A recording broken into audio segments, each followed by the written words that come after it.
নমস্কার বন্ধুরা, স্বাগতার দুনিয়াতে সবাইকে ওয়েলকাম জানাই। আজ বানাবো তরমুজের শরবত। আর তরমুজের শরবত বানানো একদম সহজ পদ্ধতিতে আজ বানাবো। আপনারা দেখুন, খুব ভালো লাগবে। গরম এসেছে আর গরমকালে তরমুজের শরবত সবারই কম বেশি ভালো লাগে। সবার প্রথমে আমি একটা বড় সাইজের তরমুজ কাটলাম। আর তরমুজটা কাটার পর দেখলাম যে খুবই লাল তরমুজ, তাহলে শরবতটাও ভালো হবে খেতে। তরমুজগুলো কেটে কি করব, ছোট ছোট পিস করে প্রথমে কেটে নেব। কেটে নেওয়ার পর মিক্সি জারে দিয়ে দেব প্রথমে তরমুজের টুকরো, তারপর দিয়ে দেব পুদিনা পাতা সামান্য পরিমাণ,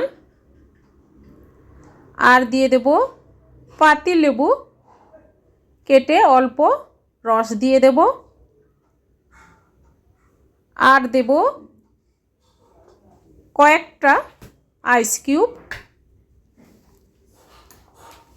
আর চিনি দিয়ে দেব 2 টেবিল স্পুন। আপনারা যে যেমন মিষ্টি খেতে পছন্দ করেন সেইভাবে অনুপাতে দেবেন।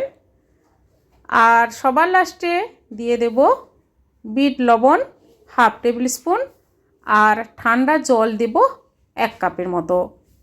এবার মিক্সি জারটা আমি অল্প ঘুরিয়ে নেব। তরমুজের জুসটা কিন্তু তৈরি হয়ে গেছে। এবার গ্লাসের মধ্যে ছাঁকনি দিয়ে ছেঁকে সার্ভ করে নিচ্ছি। খুবই ইজি। এভাবে তরমুজের শরবত বন্ধুরা বাড়িতে বানিয়ে ফেলুন। বাড়িতে কোনো অতিথি এলেও আপনারা খুব সহজে বানিয়ে দিতে পারেন।